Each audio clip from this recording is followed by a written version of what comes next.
আসসালামু আলাইকুম। বাইরে কি মন খারাপ নেই?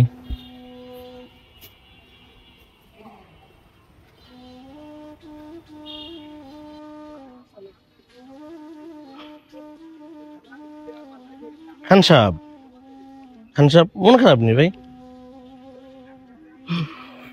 কি হয়েছে আপনার?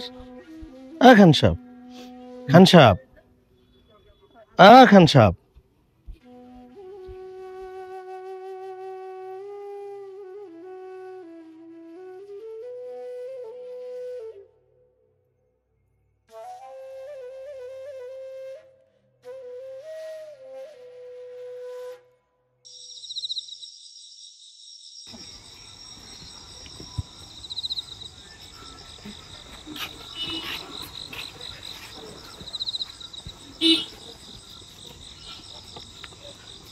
বিড়ি আছে? না, বেরি নেই। গাঞ্জা? আপনার কি দোকান গাঁজার দোকান মনে হয়? না, এটা তো চকলেটের দোকান। আচ্ছা, কেমন লাগে কোন তো? এটা কি আপনার গাঁজার দোকান মনে হয়? দেখে এই লোক তো এরকম ছিল না।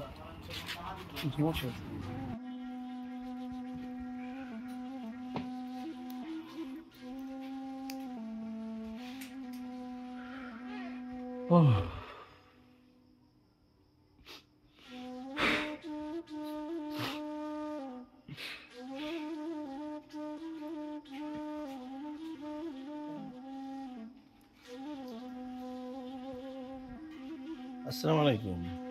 ওয়ালাইকুম সালাম। ভালো আছেন? আছি আলহামদুলিল্লাহ। আপনাকে তো সেই কয়দিন ধরে দেখতেছি, খুব পেরেশানি পেরেশানি মনে হইতেছে। কোনো পেরেশানি নেই আপনার? বিশ্বের যে পরিস্থিতি, পেরেশানি হবো না তাই বুকটা ফাইটে যাইতে আছে। বিশ্বের পরিস্থিতিতে আপনার বুক ফাটার কি আছে ভাই? দেখেন না কিভাবে এই যে ইরান একটু পর পর ইসরায়েলে বোমা ফেলায়, ইসরায়েল আবার এসে ইরানে ফেলায়, আবার ফিলিস্তিনে ফেলায়, এই যে একটা বেড়াতে টেনশন না। আরে ইসরায়েলের উপরে যে হামলা করছে ইরানে, এটা তো আপনি আলহামদুলিল্লাহ বললেন, মাশাআল্লাহ বলবেন, তা তুই আপনার পেরেশানিতে কি হলো এখানে? না, আলহামদুলিল্লাহ ঠিক আছে, কিন্তু এভাবে চলতে থাকলে তো একটা সময় বিশ্বযুদ্ধ লেগে যাবে, তৃতীয় বিশ্বযুদ্ধ শুরু হয়ে যাবে। তৃতীয় বিশ্বযুদ্ধ হলে তো এটা আল্লাহ রাসূল সাল্লাল্লাহু আলাইহি সাল্লাম তো বলেই গেছে যে এই এই সময় এসে আপনার যুদ্ধ লাগবে, বিশ্বযুদ্ধ লাগবে। এটা তো আল্লাহ রাসূলের ভবিষ্যৎবাণী। এটা নিয়ে তো আপনার পেরেশানি কি আছে? সবই ঠিক আছে, কিন্তু সারা বিশ্বে যদি একটা যুদ্ধ লেগে যায় তাহলে তো এটার প্রভাব আমাকে বাংলাদেশেও পড়বে। বাংলাদেশে পড়ুক, সমস্যা কি? আপনি তো মুমিনের পক্ষে আছেন। আপনার মরলে শহীদ, বাঁচলে গাজী। আপনি তো এটার পক্ষে থাকবেন না। কেন আপনার এত পেরেশানি নিয়ে আপনি পেরেশানি হইতেছেন কেন? হ্যাঁ, আপনার আমি কেমনে বুঝাবো, এখন যদি গাজাতুল হিন্দ এখানে শুরু হয়ে যায় তাহলে এই যে আমরা এত কষ্ট করে যে নির্বাচনটারে কাছেই আনলাম, নির্বাচন তো আবার পিছিয়ে যাবে, নির্বাচন হবে না। ও, তাহলে এই সমস্যা আপনার, না? মূল সমস্যা আপনার এটা নির্বাচনে।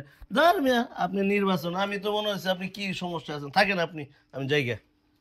এই যে নির্বাচনের কথা বলি সবাই দেই পোল্টি পারে, এটা সব থাকা যাবে না।